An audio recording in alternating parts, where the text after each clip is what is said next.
시청자 여러분 안녕하십니까? VOA 모닝뉴스입니다. 첫 소식입니다. 패트릭 셰너헨 미 국방장관 대행이 지난달 말에 만난 중국 국방수장에게 대북 제재 이행을 압박한 것으로 뒤늦게 확인됐습니다. 당시 셰너헨 대행은 불법 환적에 관여한 북한 선박 사진을 증거로 제시했습니다. 박형주 기자입니다. 싱가포르 아시안 안보회의가 열렸던 지난달 31일 패트릭 셰너헨 국방장관 대행은 웨이펑어 중국 국방부장을 만나 선물이라며 사진첩 한 권을 건넸습니다. 32쪽으로 된 책자에는 북한 선박이 중국 연안에서 유엔 제재를 위반하며 유류 거래하는 모습을 담은 위성사진 등이 담겼다고 AP통신은 11일 보도했습니다. 셰너헨 대행은 그러면서 중국이 대북 제재 이행에 협력하길 바란다고 말했다고 통신은 전했습니다. 미 국방부 대변인은 관련 보도를 확인해달라는 VOA의 요청에 추가할 것이 없다고 답해 보도가 사실임을 확인했습니다. 통신은 국방부 관리를 인용해 책자에는 사진이 찍힌 일시와 장소, 상황 등이 명시됐으며 북한이 중국 근해에서 경제 제재를 위반하고 있다는 증거를 제시한 것이라고 설명했습니다. 2018년 6월 7일 찍힌 사진에는 북한 인공기를 개양한 유조선 금운산 3호와 파나마 깃발을 단 유조선이 호수 등을 연결한 채 나란히 붙어있는 모습이 포착됐다고 소개했습니다. 두 선박은 지난해 10월 선박 간 불법 환적 혐의로 유엔의 제재 대상으로 지정된 바 있습니다. 셰너헨 대행은 당시 웨이 부장에게 중국 해안에서의 유엔 제재 이행은 미국과 중국 군 당국의 잠재적인 협력과 공조 분야라고 말한 것으로 전해졌습니다. 또 사진첩 전달은 셰너헨 대행이 고안했으며 책자에 들어가는 사진과 정보에 대한 기밀 해제 과정을 거친 것으로 알려졌습니다.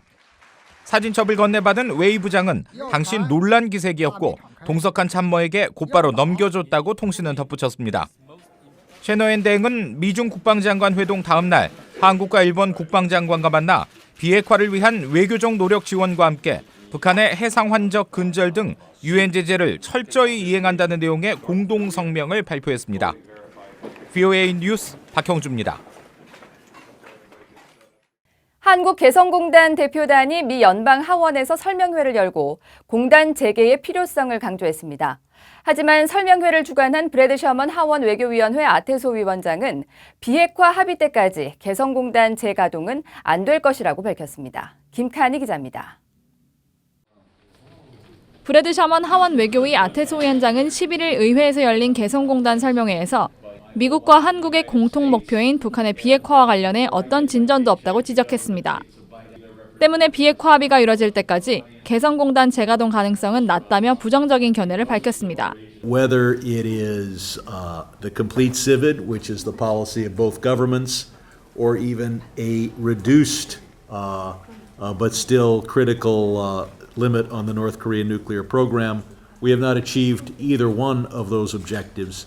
And until we do, it seems unlikely that Kaesong will reopen.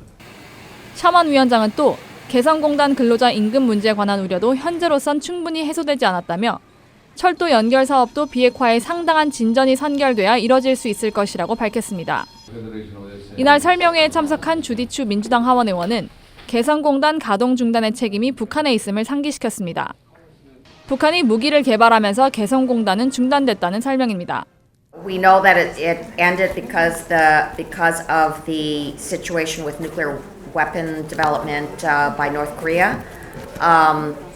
We hope that the situation on the Korean Peninsula can be resolved, but it is a complicated and serious issue.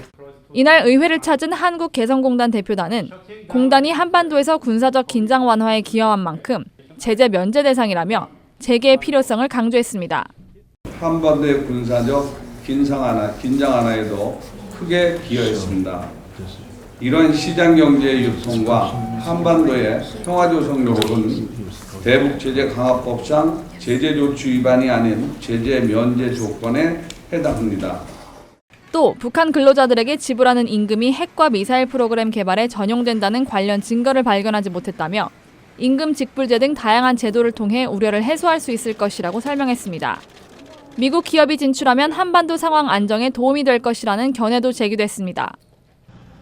한국계 앤디 김 하원 의원은 개성공단 재개에 관한 우려가 해소됐는지 논평할 수 없다면서도 동료 의원들과 함께 미한 동맹을 지지할 수 있는 모든 긍정적인 조치를 취할 준비가 돼 있다고 밝혔습니다. VOA 뉴스 김칸입니다. 미국이 북한 인권 문제를 비핵화 협상의 도구로 삼고 있다는 일각의 지적에 대해 미 국무부와 고위 관리가 타당성이 없다는 반응을 보였습니다. 국무부는 북한의 심각한 인권 침해 문제 제기를 위해 트럼프 행정부는 많은 조치를 했다며 북한의 자유와 인권 개선을 위해 북한 정부를 계속 압박할 것이라고 VOA에 밝혔습니다. 김영권 기자입니다. 국무부 대변인실 관계자는 미국은 북한의 모든 근본적인 자유와 인권 개선을 위해 북한 정부를 계속 압박할 것이라고 밝혔습니다. 이 관계자는 미국 정부가 인권 문제를 북한 비핵화 협상을 위한 도구로 삼는다는 일각의 지적에 대한 VOA 논평 요청에 트럼프 행정부는 북한에서 계속 벌어지는 인권 위반과 침해를 강조하고 제기하기 위해 많은 조치를 하였다며 동의하지 않았습니다. 그러면서 북한 정권의 심각한 인권 침해와 검열에 대한 미국 정부의 독자 제재 부과, 유엔 총회 북한인권 결의안 공동제안국 참여, 미 관리들과 탈북민들과의 회동을 그 예로 제시했습니다. 앞서 전문가들은 트럼프 대통령이 임기 첫 해부터 북한의 인권 문제를 끊임없이 비판했지만 북한과 비핵화 협상을 시작한 뒤 사실상 침묵하고 있다고 지적했습니다. President Trump has stopped talking about human rights since the lead up to the Singapore summit, and unfortunately we haven't heard much from him since. 전문가들은 또 협상이 없을 땐 인권 문제를 제기하다가 협상 뒤엔 침묵하는 추세가 전임 행정부 때부터 반복됐다고 지적했습니다. That when there's no diplomacy on denuclearization taking place with North Korea, we amp up the volume on human rights, support defector testimonies castigating the regime, and support efforts to get outside information into the country. But once the negotiations begin, the human rights issues become too uncomfortable and too inconvenient to talk about. 인권은 북한 수뇌부의 전략과 핵무기 등 대량 살상무기 셈법을 할 수 있는 동전의 양면과 같기 때문에 인권과 비핵화 협상을 별개로 나누지 말아야 한다는 지적도 나옵니다. I think it's time for the administration to view human rights as a strategic part of its broader free and open Indo-Pacific strategy, one that views values as a frontline issue that ties in with a lot of the national security priorities. 샘 브라운베 국무부 국제종교자유 담당 대사는 그러나 VOA에 미국이 인권을 협상 도구로 삼는다는 지적은 타당하지 않다고 말했습니다. 실제로 트럼프 대통령은 북한 인권 문제에 대한 공개적 비난을 삼가고 있지만 미국 정부는 대북 인권 개선을 위한 지원 사업과 제재를 계속 유지하고 있다고 강조했습니다. VOA 뉴스 김영권입니다. 미국은 북한이 유엔 대북 제재에 규정된 수입 한도를 초과해 석유를 수입하고 있다는 항의 서한을 11일 유엔 안전보장이사회에 제출했다고 블룸버그 통신이 보도했습니다. 이 서한은 북한의 석유 수입 한도가 연간 50만 배럴이지만 북한은 해상 불법 환적을 통해 올해 들어 그 한도를 이미 초과했다고 지적한 것으로 전해졌습니다. 또 모든 유엔 회원국들은 북한의 정제 석유 제품 추가 조달 시도에 경계심을 가져달라고 당부했으며 북한의 석유 수입량 한도 초과 사실을 통지하고 즉각적인 추가 거래 중단을 촉구했다고 통신은 보도했습니다. 이 서한에는 독일과 프랑스, 호주, 일본 등이 서명했으며 불법 석유 환적 의혹에 관한 자세한 보고서도 첨부된 것으로 전해졌습니다. 싱가포르 미북 정상회담 1년과 관련해 일본은 미국과 북한 사이의 프로세스를 지원할 것이라고 밝혔습니다. 스가 요시히데 일본 관방장관은 12일 정례 기자회견을 통해 이같이 밝히고 앞으로도 북한의 핵미사일 납치 문제의 해결을 위해 미일, 한미일과 긴밀히 연대하고 중국과 러시아를 비롯한 국제사회와 협력하며 확실히 대응하겠다고 말했습니다. 그러면서 미북 간 다양한 협상이 계속되고 있지만 중요한 것은 공동성명대로 한반도의 완전한 비핵화를 향해 두 정상 사이의 합의가 완전하고 신속하게 실행되는 것이라고 말했습니다. 싱가포르에서 열렸던 미북 1차 정상회담 1년과 관련해 중국은 미국과 북한이 여전히 대화를 통한 문제 해결에 노력하고 있다면서도 여전히 단계적이고 동시적인 해법을 강조했습니다. 중국 외교부 경수왕 대변인은 12일 정례 브리핑에서 관련 질문을 받고 1년 전 두 나라 지도자는 싱가포르에서 첫 회담을 한 뒤 공동성명을 발표했다면서 한반도 문제의 정치적 해결을 위한 중요한 진전이었다고 평가했습니다.